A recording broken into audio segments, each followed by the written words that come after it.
Hello there to all my pro gamer friends, and in this series here I'm going to be going over some, tips, tricks, and tutorials and more here. But I feel like before starting, anything too crazy, this episode will be something to go over since this is going to play a huge part here of whatever build you're going as. So, for race-wise, there's about 10 races, as you can see here. Now, depending on which one that you're trying to go for is depending on the race. Now, if you are looking for like an all magic user, I highly recommend. I know that a lot of people will recommend high elf because of the fact that you get extra magicka, plus you get regen magicka fairly quickly with your ability and more.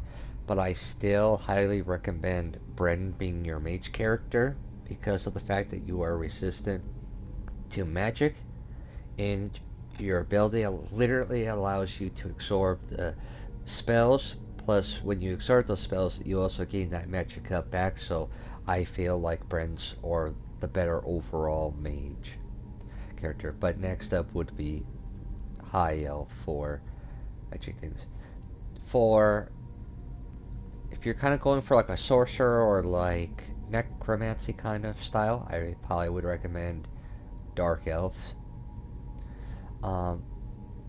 Also, if you want a race that where you can survive, especially one that can heal fast, especially when you're dealing with a hard boss, then I recommend the Argonian. Plus, not only do they regain health very quickly when they call upon their hits, which you can only do once a day for each race's special ability, they're also resistant to disease, and they're the only race that can breathe under that can breathe underwater. So there's that.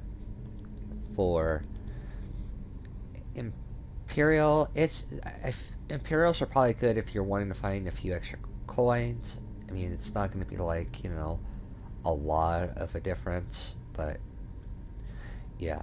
So if you're looking for money and stuff, there's that, and plus with their ability, they can calm down enemies, which can be useful depending about the level of the enemy. Khajiits are good for unarmed claw strike. They are also the only race that does more damage when gets using their hands to swing. And also another thing I want to take into account too is that when you're raiding through their abilities, you'll get bonuses within certain skills that they are good in, so take that into account also. Like they'll get extra in stealth and more. Nords are resistance to cold, which is very useful, especially since a lot of enemy mages use frost, which is like one of the most other powerful spells that you can get hit with that takes quite a bit of damage on you.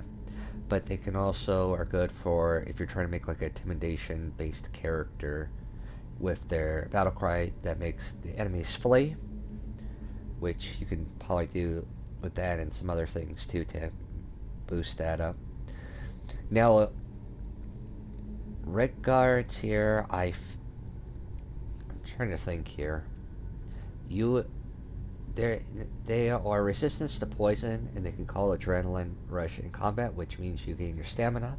So this is good if you're more of a close-up combat or whatever. Wood elves can call upon the animals, so if you're someone who really loves animals and archer and more, this is probably the race for you besides high elves stuff.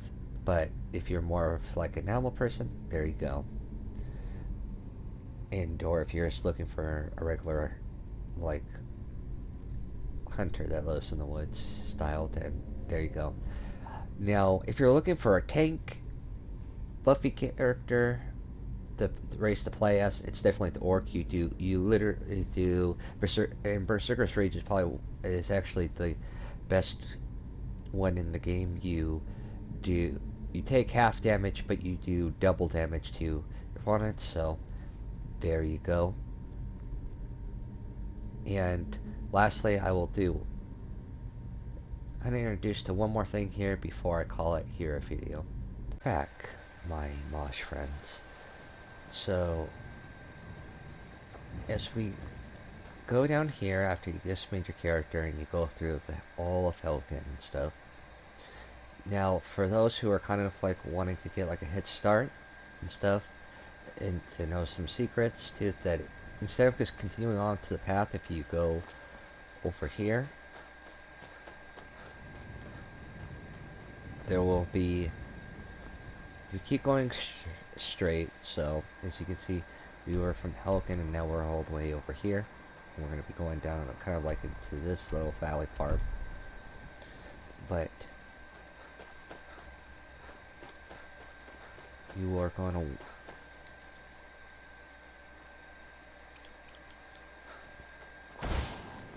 I'm getting this ready.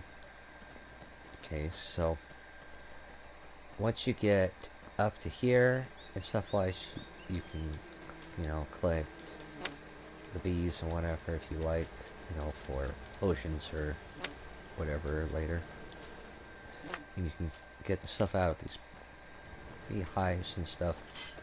Now, as you can probably see, that there is nobody here, it's just us. But a very interesting little trick here is that you can take pretty much whatever from here, and there will really be no consequences, really. You can take everything from like food and whatever here. You know, get yourselves some high boots if you like. I don't really need, well, just for the sake of it, I'll put them on for you. Nah, actually my boot, well, yeah, these high boots are better. So, and then you can make this to get a few skills in armor, which will get you a little bit boosted to level up faster. And then, like I said, you can take all of these. I will be putting this in the survival later down the line. But, yeah, nothing will happen until you touch this chest. It doesn't matter if you really unlock it or not. The moment you go for it, there'll be bandits coming out. And then only it will come out if you touch the chest. Okay, and then once you do it, you can take their stuff there, you can sell it, do whatever you really feel like, and getting some bit of coin. If you're somebody who wants to do all that. But since I don't have enough carry weight for everything, I'm just gonna drop this stuff. And then there's a lot more, but and then another fun little thing too for some of those, because I know that I struggle with this one. Wait, am I going the right direction? That'd be pretty good if I wasn't. Okay, yeah. Then once you go back the way that you go to Helgen, this is also a good location too for those who need this to make like logs, for those who are, you know, wanting to do custom house and don't know where to find, you know, a merchant that sells this, the ingot or whatever. So here you can come here and collect this ore and then go to Whiterun and smelt it, and then you should be able to craft yourself a lock with and stuff for your houses. But you know, you do you on however you want with your builds. And then also following this way are some bandits, which take out the hill. Also want to do extra whatever. So there's another skill book right there, which it will help you even more level up faster. You know, collect some more loot. You know, get a little bit more richer. At least, you know, a few cents richer. And that'll cost quite some bit. And then